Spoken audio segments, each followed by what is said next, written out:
नमस्कार, मैं डॉक्टर रजनी मीना। आज की कक्षा बी ए पार्ट फाइनल ईयर के पॉलिटिकल साइंस के विद्यार्थियों के लिए रखी गई है और आज हमारे अध्ययन का विषय है अरस्तु के अनुसार संविधान और संविधानों का वर्गीकरण। अरस्तु के अनुसार नागरिकता का अर्थ है राजसत्ता में भाग लेना, अर्थात राज्य के नीति निर्धारक और न्यायिक कार्यों में भाग लेने का अधिकार ही नागरिकता का आधार है। यह अधिकार किन्हीं और किस रूप में मिलना चाहिए, इसका उत्तर उसने अपनी संविधान विषयक धारणा में दिया। अरस्तु के अनुसार संविधान या पॉलिटी राज्य का एक ऐसा संगठन है जिसका संबंध सामान्यतः राज्य के पदों के निर्धारण से है जो समस्त मामलों में सर्वोच्च हो। संविधान राज्य अथवा उसके पदों का संगठन है। संविधान द्वारा ही सर्वोत्तम सत्ता के निवास को निर्धारित किया जाता है। संविधान यह भी स्पष्ट करता है कि राज्य किस लक्ष्य की ओर उन्मुख है। राज्य के लिए संविधान अति आवश्यक है। इसी के आधार पर राज्य का निर्माण अथवा अंत होता है। राज्य का सार अथवा अति आवश्यक आधार संविधान होता है और संविधान में परिवर्तन के साथ राज्य का रूप भी बदल जाता है। राज्य और संविधान में अरस्तु ने भेद नहीं किया और अरस्तु ने राज्यों का वर्गीकरण जो प्रस्तुत किया उसे हम यहाँ पर देखेंगे कि किस आधार पर किया।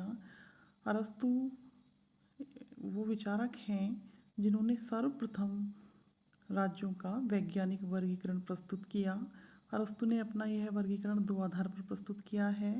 पहला संख्या का आधार, दूसरा नैतिक आधार। संख्या के आधार पर तात्पर्य यह है कि प्रभुत्व शक्ति का प्रयोग कितने व्यक्तियों के द्वारा किया जाता है और नैतिक आधार से तात्पर्य यह है कि शासन करने वाला व्यक्तियों का उद्देश्य क्या है, अर्थात जो लोग शासन करते हैं उनके शासन किए जाने का उद्देश्य क्या है। अरस्तु ने अपने पहले आधार पर एक व्यक्ति का शासन, कुछ व्यक्तियों का शासन और बहुसंख्यकों का शासन, इस प्रकार के तीन भेद किए हैं और दूसरे आधार पर अरस्तु ने इन्हीं तीन शासन व्यवस्थाओं के दो रूपों स्वाभाविक और विकृत रूपों को स्पष्ट किया है।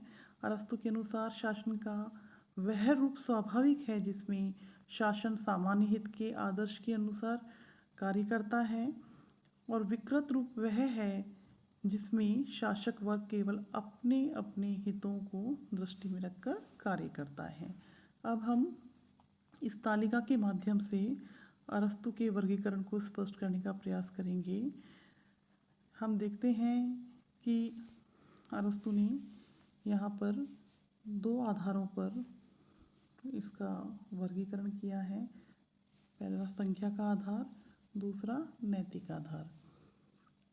नैतिक आधार के अंतर्गत दो रूपों को स्पष्ट करने का प्रयास किया गया है, राज्य का सामान्य रूप और राज्य का विकृत रूप। संख्या का आधार शासन करने वाले व्यक्तियों की संख्या के अनुसार निर्धारित होता है। हम देखते हैं कि जब एक व्यक्ति शासन करता है और वह सामान्य हित में शासन कार्य करता है तो राजतंत्र के रूप में हम देखते हैं। और यदि एक व्यक्ति यदि शासन करता है और अपने अपने हितों को दृष्टि में रखकर शासन करता है तो राज का विकृत रूप निरंकुश तंत्र या आततायी तंत्र हो जाता है। यदि कुछ व्यक्तियों के द्वारा शासन किया जाता है सामान्य हित को ध्यान में रखकर तो वह कुलीन तंत्र कहलाता है, किंतु कुछ व्यक्तियों के द्वारा खुद के हितों को ध्यान में रखकर शासन किया जाता है तो राज का विकृत रूप वर्ग तंत्र और धनिक तंत्र के रूप में हो जाता है। यदि बहुसंख्यक व्यक्तियों के माध्यम से शासन किया जाता है सामान्य हित में तो राज का रूप बहुतंत्र या संवैधानिक तंत्र के रूप में देखा जाता है, जिसे अरस्तु ने पॉलिटी भी कहा। और यदि बहुत से व्यक्तियों के द्वारा शासन किया जाता है और स्वयं के हित को ध्यान में रखकर शासन किया जाता है तो जनतंत्र या भीड़तंत्र कहलाता है। इस प्रकार हमने देखा कि अरस्तु के अनुसार एक व्यक्ति का शासन जब सामान्य हित में कार्य करता है तो उसे वो राजतंत्र कहते हैं, किंतु जब शासन केवल अपने हितों को दृष्टि में रखते हुए शासन शक्ति का प्रयोग करने लगता है शासक, तो वह निरंकुश तंत्र या आतताई तंत्र में परिणत हो जाता है। थोड़े से व्यक्तियों के द्वारा शासन सामान्य हित में कार्य करता है तो वह कुलीन तंत्र है, किंतु जब वह शासकों के हितों को ही दृष्टि में रखता हो तो वह अल्पतंत्र या धनिक तंत्र के रूप में परिणत हो जाता है। जब अनेक व्यक्तियों के द्वारा सामान्य हित को दृष्टि में रखते हुए और व्यवस्थित रूप से शासन व्यवस्था का संचालन किया जाता है तो वह बहुतंत्र या संवैधानिक तंत्र कहलाता है। किंतु जब अव्यवस्था फैल जाती है और बहुत से व्यक्तियों के द्वारा खुद के हितों को ध्यान में रखकर शासन किया जाने लगता है तो वह भीड़तंत्र के रूप में सामने आता है। अरस्तु ने इस भीड़तंत्र को ही डेमोक्रेसी का नाम दिया है और बहुतंत्र या संवैधानिक शब्द का प्रयोग उस अर्थ में किया है जिस अर्थ में आज प्रजातंत्र शब्द का प्रयोग किया जाता है। अब हम अरस्तु के राज्यों के वर्गीकरण का मूल्यांकन करेंगे और उसकी आलोचना के बारे में यहाँ चर्चा करेंगे। हम देखते हैं कि जो अरस्तु ने राज्यों के वर्गीकरण का सिद्धांत दिया वो वर्तमान राज्यों पर लागू करना संभव नहीं है और अरस्तु ने राज्य और सरकारों के मध्य कोई भेद नहीं माना। उनका वर्गीकरण राज्यों का वर्गीकरण ना होकर सरकारों का वर्गीकरण है। आलोचकों के अनुसार अवैज्ञानिक तथा संख्यावाचक वर्गीकरण है क्योंकि यह वर्गीकरण शासकों की संख्या के ऊपर आधारित है। इससे गुण प्रधान न रहकर मात्रा प्रधान बन गया है। किसी राज्य के शासकों की संख्या का उतना महत्व नहीं होता जितना कि उसके आधारभूत चरित्र का महत्व होता है, किंतु अरस्तु ने इसकी उपेक्षा की।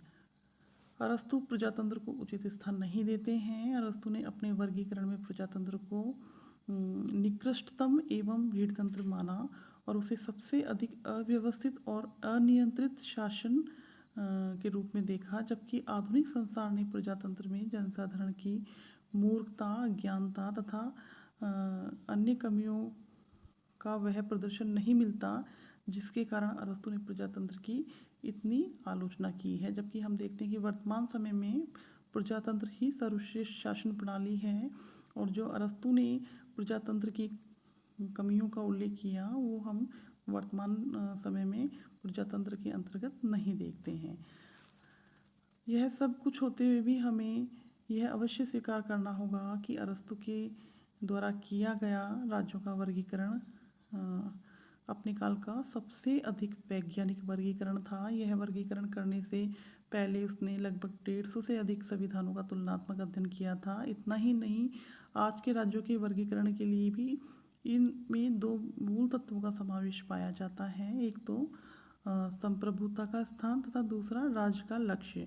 हम किसी भी वर्गीकरण में इन दोनों ही बातों की अवहेलना नहीं कर सकते। आज की कक्षा यहीं तक। धन्यवाद।